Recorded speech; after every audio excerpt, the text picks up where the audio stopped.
اور آج کا جو میرا موضوع ہے حضرت سیدنا امیر معاویہ رضی اللہ تعالیٰ عنہ کی سیرت۔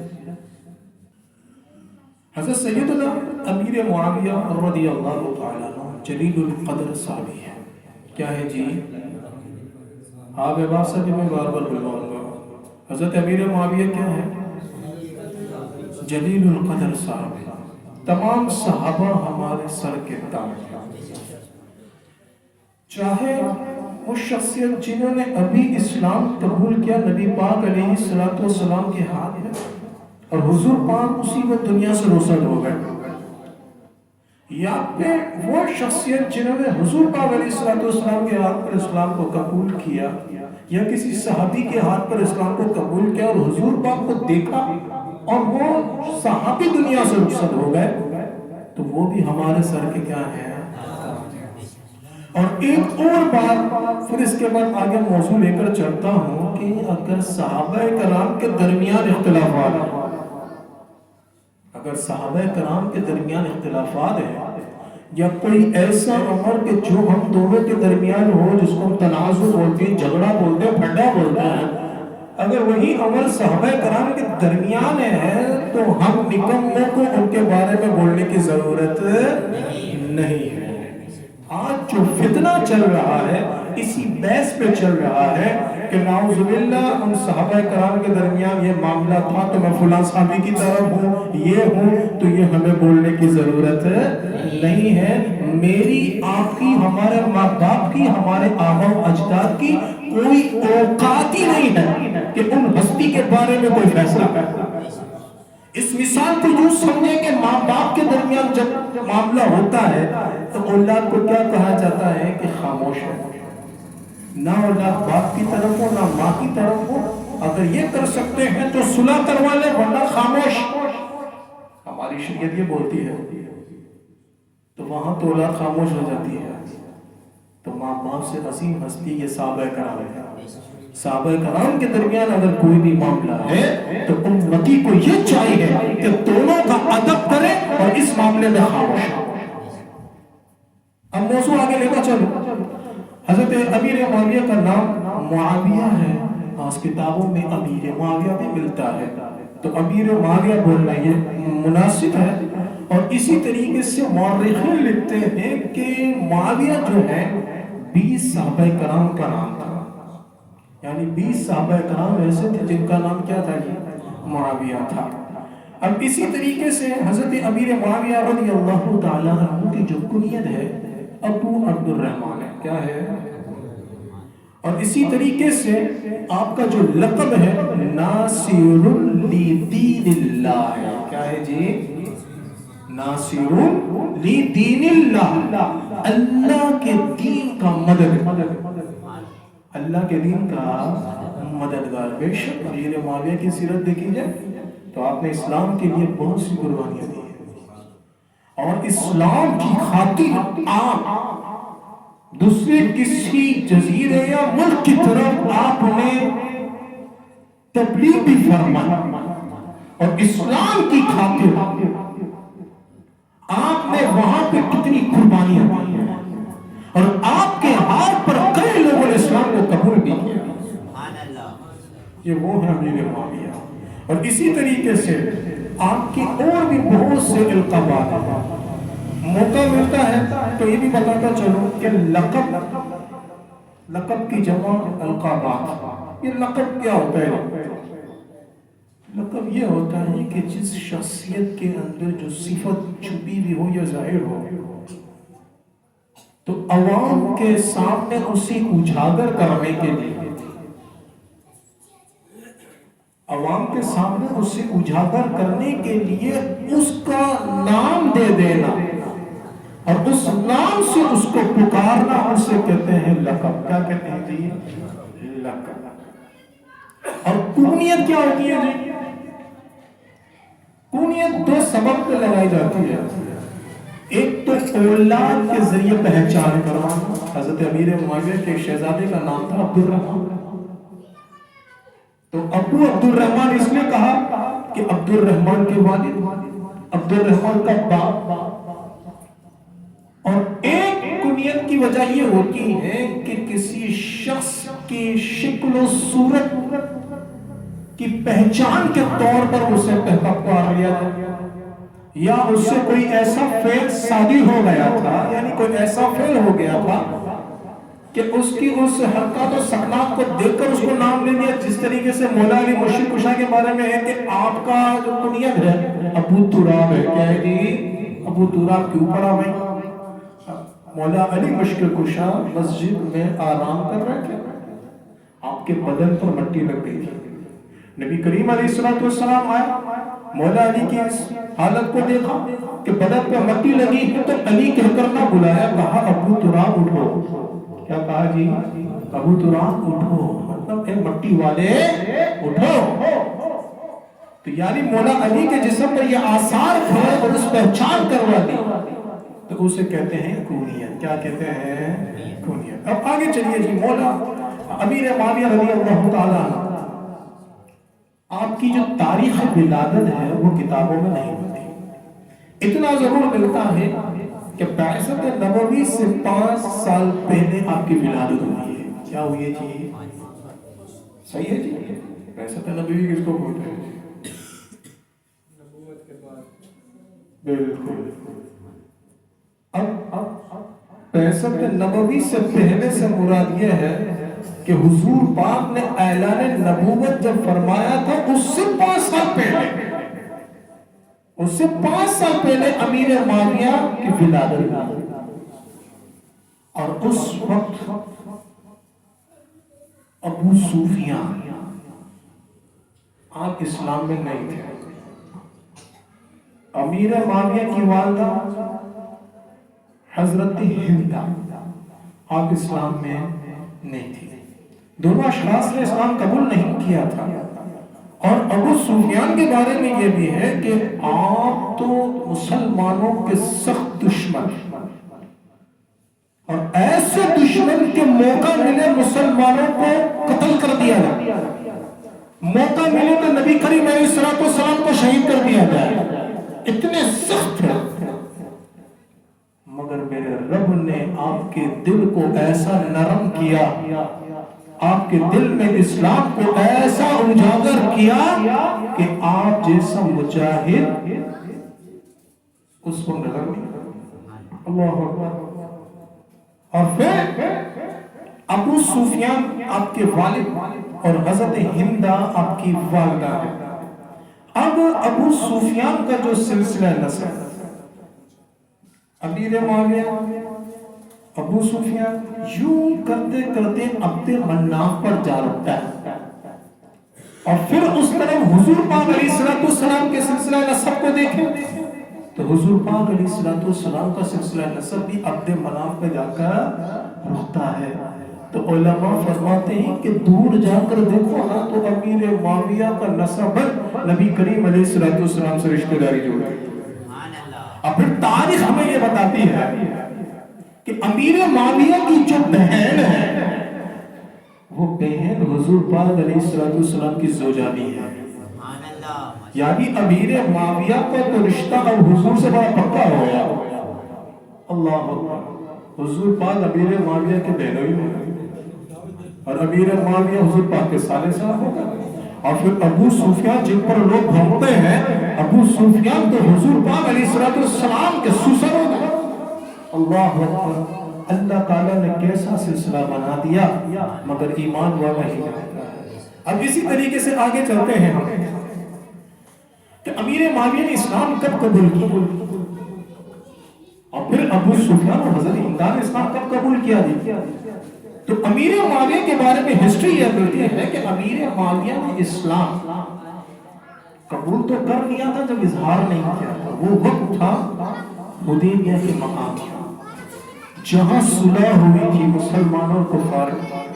اس وقت امیر معاویہ نے حضور پاک علیہ السلام کے جلوے کو دیکھا، حضور پاک کے چہرے کے نور کو دیکھا، حضور پاک کی کشش اور خوبصورتی کو دیکھا. اسی وقت امیر معاویہ نے اسلام قبول کر لیا مگر اس کا اظہار نہیں کیا. اور پھر جب فتح مکہ ہوئی،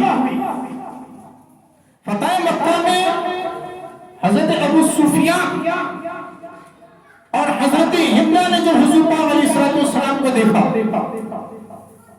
اس وقت اللہ تعالیٰ نے آپ لوگوں کے مقدر میں ایمان لکھا تھا. وہ جو ایمان جب دل میں آ رہا تھا اس وقت اصل حضور پاک کا چہرہ نظر آیا, پیار اور محبت والا, نور والا. اللہ اکبر. اسی وقت ابو سفیان نے اور حضرت ہندا نے اسلام قبول کر لیا. سبحان اللہ, ماشاءاللہ. اور کچھ نکمے, کچھ نکھٹو لوگ اگرچہ ہمارے سنیوں کی صفوں میں رہ کر چھپے شیعہ, چھپے رافضی, اور جو ظاہراً شیعہ اور رافضی ہیں, اور وہ یہ کہتے ہیں کہ ابو سفیان اور ہندا نے نعوذ باللہ من ذالک اپنی جان بچانے کے لیے اسلام کو قبول کیا. نبی کریم علیہ السلام کا فرمان ہے جس کا مفہوم ہے کہ جس نے اسلام کو قبول کیا اس پہ کچھ نہ ہو. کیا تم نے اس کے دل کو چیر کر دیکھا ہے کہ اس نے اسلام قبول کیا کہ نہیں؟ اور اگر مان لیتے ہیں کہ ان ہستیوں میں ڈر کر اسلام قبول کیا, بات کی زندگی بھی تو ہے, حضور سے محبت کرنے والے بھی تو فعال نظر آتے ہیں, جس سے یہ ثابت ہو گیا کہ انہوں نے ڈر کے اسلام قبول نہیں کیا. اللہ اکبر. امیر معاویہ نے جو اسلام قبول کیا اور پھر فتح مکہ میں اپنے ایمان کو ظاہر کر دیا کہ میں تو اس وقت سے مسلمان ہو گیا تھا, اب میں اظہار کرتا ہوں.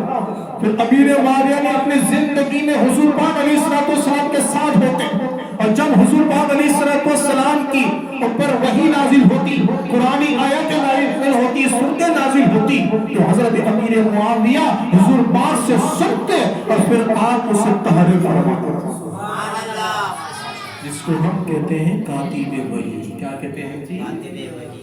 جو وحی کو لکھنے والا ہے. کبھی پتے پہ لکھ رہے ہیں, کبھی کپڑے پہ لکھ رہے ہیں, کبھی کس پر لکھ رہے ہیں, حضور سے سنتے اور لکھتے. اور حضور پاک علیہ السلام نے بھی جو ذمہ داری انہیں عطا فرمائی, سبحان اللہ, کیوں عطا فرمائی؟ حضور کو امیر معاویہ سے محبت تھی. سبحان اللہ. ہم اگر کسی کو کوئی کام سونپتے ہیں تو سوچ ہوتی ہے کہ بھروسے والا بندہ ہے, صحیح کام کرے گا, یہ ہے نا ہمارے معاشرے میں. تو حضور پاک نے بھی انہیں یہ ذمہ داری سونپی تو کوئی وجہ نہیں. اور اب بھی کوئی ان کی شان میں بکواس کرے تو اللہ تعالیٰ ان نکموں کو ہدایت عطا فرمائے. اب امیر معاویہ رضی اللہ تعالیٰ کا ایک ایسا واقعہ آپ کے سامنے پیش کروں جس سے میں آپ کو اپنی بات بھی ظاہر کر سکتا ہوں, جس پر بھی بہت بڑا اختلاف چلتا ہے. اب راوی ہے حضرت سیدنا ابو ہریرہ رضی اللہ عنہ. حضرت ابو ہریرہ رضی اللہ تعالی عنہ اب کہتے ہیں کہ میں نے ہندا بنت عتبہ یعنی امیر معاویہ کی بات کو مکہ مکرمہ میں دیکھا. ان کا چہرہ اتنا گورا گویا کہ چاند کا ٹکڑا تھا. چاند کتنا چمکتا ہے, ہاں پرکشش ہوتا ہے, مثال دی. اور کہا کہ ان کے پاس ایک بچہ کھیل رہا تھا تو راستے سے ایک گزرنے والا ایک درویش نما شخص اس نے اس بچے کو دیکھ کر اس کے بارے میں یہ کہا اگر یہ بچہ زندہ رہا تو اپنی قوم کا سردار بنے گا. کیا بنے گا جی؟ قوم کا سردار, قوم کا رہنما, قوم کا بادشاہ, قوم کو اپنی نظر پہ چلانے والا, قوم کو رستہ دکھانے والا, سارے معنی رکھتا ہے. اللہ اکبر. تو حضرت ہندا نے جب یہ بات سنی تو حضرت ہندا نے کہا کہ اگر یہ سارے عرب کا سردار نہ بنے تو اللہ تعالیٰ اسے موت دے دے. اللہ تعالیٰ اسے موت دے دے.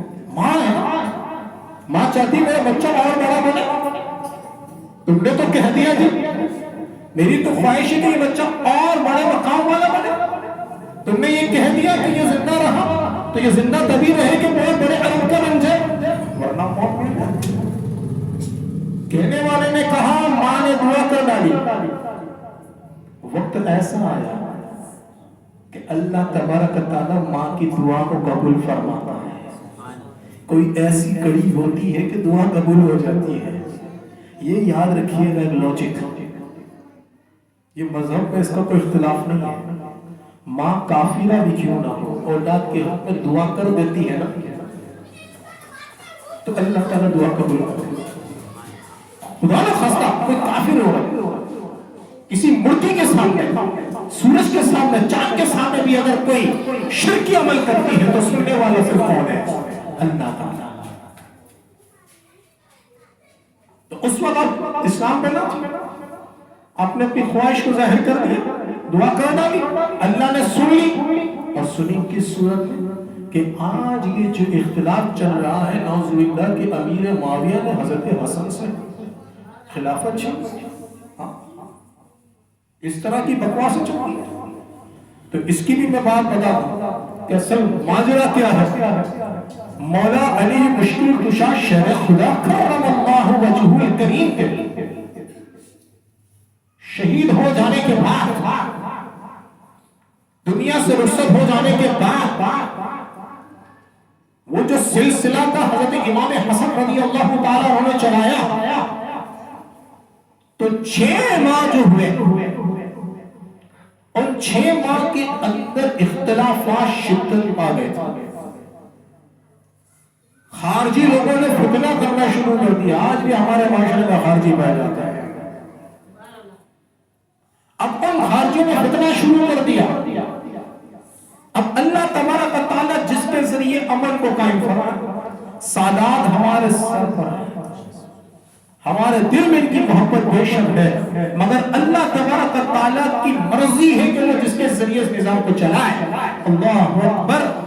جب 6 ماہ ہوئے حضرت امام حسن رضی اللہ تعالیٰ عنہ سے سلسلہ نہیں سنبھل رہا، فتنہ اور مزید بڑھ رہا ہے. امیر معاویہ کو اس معاملے میں قابلیت حاصل تھی، مہارت حاصل تھی کہ نظام کو کیسے چلایا جائے. حضرت امیر معاویہ حضور پاک علیہ السلام کے ساتھ تھے، حضور کی صحبت کو پایا، ابو بکر کی صحبت کو پایا، عمر کی صحبت کو پایا، عثمان کی صحبت کو پایا، مولا علی کی صحبت کو پایا کہ کس طریقے سے نظام کو چلایا ہے. اللہ اکبر. امیر معاویہ ادب حضرت امام حسن کے پاس آئے، کہا کہ اے حسن، اگر آپ مجھے اجازت دیں تو اس نظام کو میں چلاؤں، اس سلطنت کو میں چلاؤں، اس منصب پر میں فائز ہو جاؤں. اللہ اکبر. امام حسن نے کہا کہ آپ اس منصب کو تب تک چلائیں گے جب تک ہم اس منصب کے اہل نہ ہو جائیں. اگر ہم اس قابل ہو گئے کہ اس منصب کو چلائیں، اس سلطنت کو چلائیں، اس نظام کو چلائیں، تو پھر عام ہمیں یہ سلطنت عطا کر دیں. اللہ اکبر. حضرت امیر معاویہ نے اسے قبول کیا. امیر معاویہ نے اس کا اختلاف نہ کیا. امیر معاویہ ان کی اجازت سے منصب پر آئے. مولا امام حسن نے اس کی اجازت دی اور اس منصب پر بیٹھ گئے. اور امام حسن نے جس طریقے سے نظام چلانا چاہ رہے تھے وہ سلسلہ نہیں چل رہا تھا. حضرت امیر معاویہ نے خلفائے راشدین کے نقش قدم پر رہتے ہوئے اس نظام کو چلایا. جہاں فتنہ کھڑا ہو رہا تھا وہاں امن ہو گیا، جہاں معاملات کھڑے ہو رہے تھے وہاں امن ہو گیا. سارا نظام اسی طور کے حساب سے چلنا لگا جس طرح نبی کریم علیہ السلام نے نظام کو چلایا تھا. حضرت امام حسن کی زندگی نے وفا نہ کی. آپ دنیا سے رخصت ہو گئے. لوگ سوال کرتے ہیں کہ امام حسین بھی تو تھے. امام حسن کی جو سوچ تھی وہ سیاست تھی. امام حسین کی جو سوچ تھی وہ فقیری تھی. امام حسین ان سلسلوں میں آنا نہیں چاہتے تھے. اگر اختلاف کا کوئی معاملہ ہوتا تو کوئی تاریخ ہمیں ملے کہ امام حسین نے کھڑے ہو کر جگہ لی ہو. ایسی کوئی کتاب نہیں. آپ کی خاموشی اس بات کو ظاہر کرتی ہے کہ آپ امیر معاویہ کے نظام سے راضی ہیں. ہاں جہاں اختلاف تھا وہاں امام حسین نے کہا. لوگ سوال کرتے ہیں کہ امیر معاویہ نے یزید کو جگہ کیوں دی. بڑی پنچاپ ہو جاتی ہے. اس کا بھی جواب سنیے. امام حسین کے سیرت سے یہ نہیں ملتا تھا کہ آپ کو اس منصب کی ضرورت ہے. اس وقت کوئی ایسا نہیں دکھائی دے رہا تھا کہ جو اس سلسلے کو چلائے. یزید کا جو دماغ تھا وہ سیاسی دماغ تھا. یزید کو اس معاملے میں انٹرسٹ تھا اور اس وقت یزید گمراہ نہیں تھا. اب تاریخ یہ بتاتی ہے. اور امیر معاویہ کسی ایسے شخص کو یہ منصب متعلق نہیں کہ جو شریعت کے خلاف. امیر معاویہ نے یزید کو اس لیے یہ منصب دیا کہ اس وقت یزید بھی باشرا تھا, باریش تھا, دستار باندھتا تھا, کوئی اسلام کے خلاف کوئی قول فعل دکھائی نہیں دیتا تھا. تو امیر معاویہ نے اسے منصب دیا. کہتے ہیں نا کہ مال بھی بندے کو گمراہ کر دیتا ہے, منصب بھی بندے کو گمراہ کر دیتا ہے, عورت بھی بندے کو گمراہ کر دیتی ہے.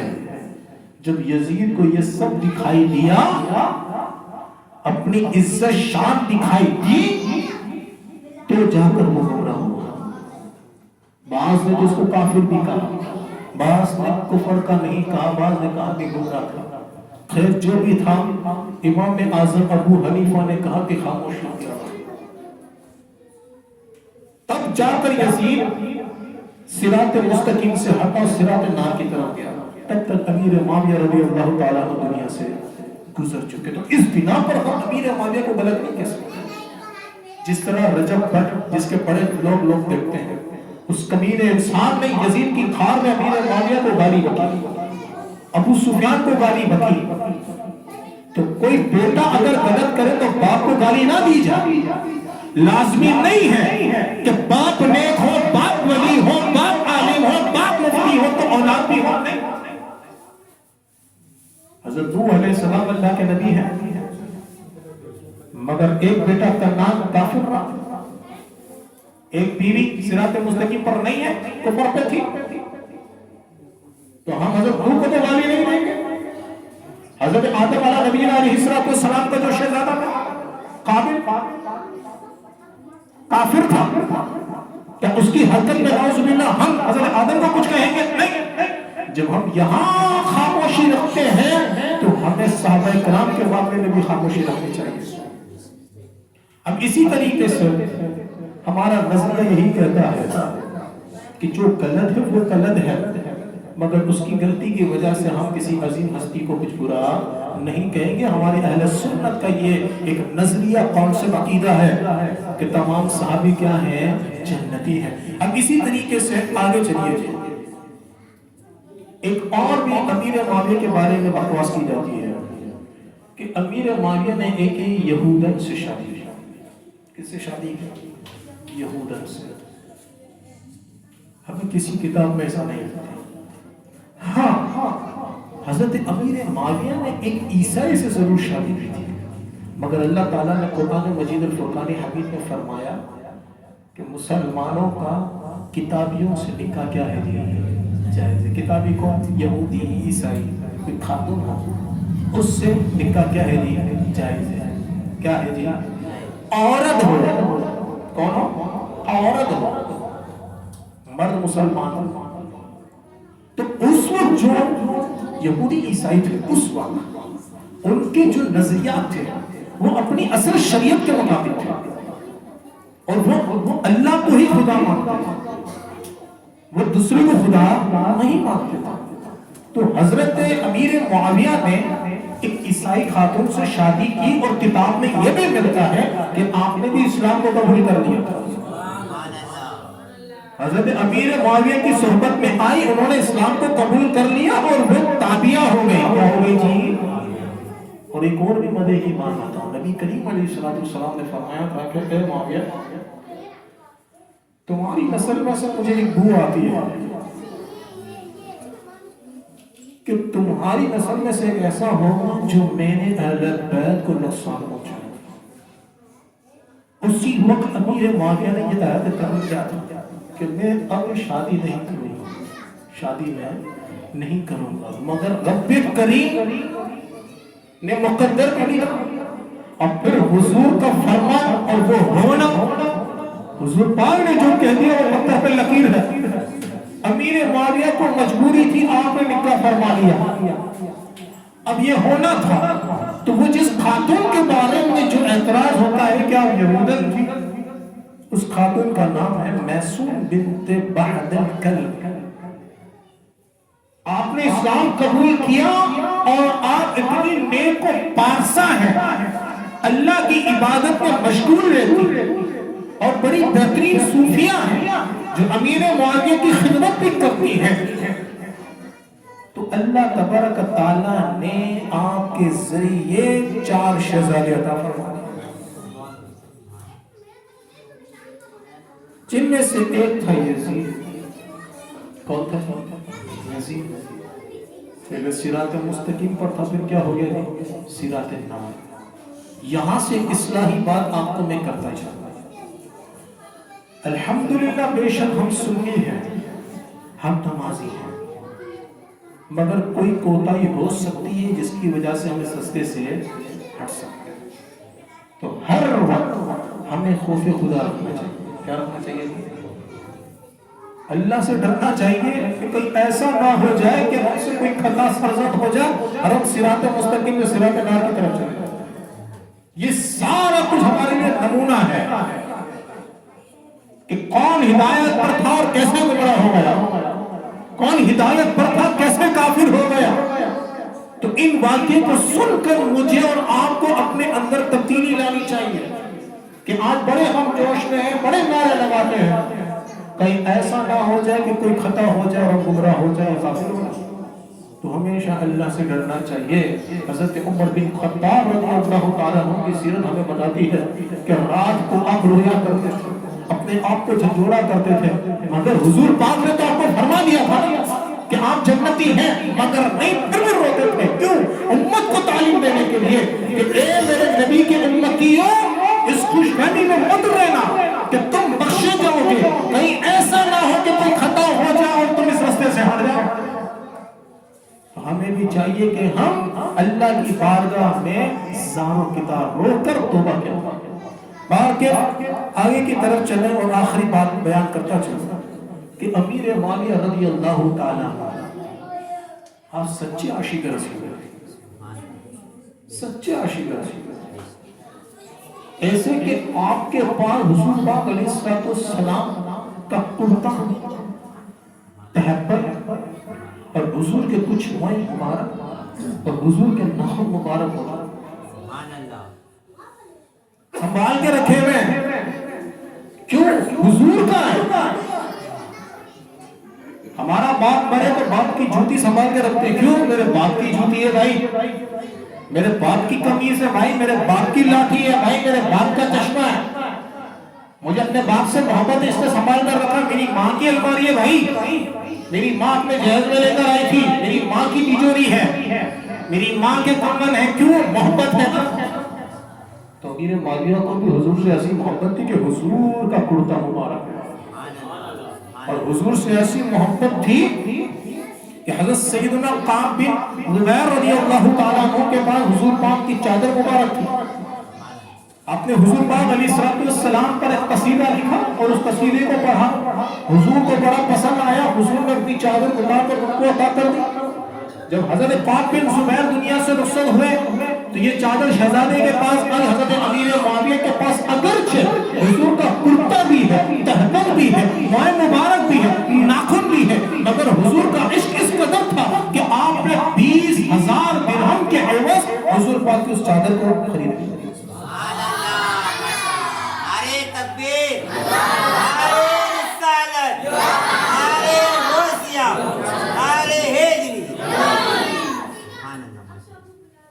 اور یہ خرید لی اور اس چادر کو استعمال کرتے، اور پھر آپ نے وصیت کی، کہا کہ میرے پاس یہ جو کرتا اور تہبند ہے مجھے اسی پر کفن دیا ہے، یعنی یہ میرے لیے کفن تیار ہے کہ حضور کا جبہ مجھے پہنا دیا جائے اور حضور کے تہبند بھی مجھے پہنا دی جائے۔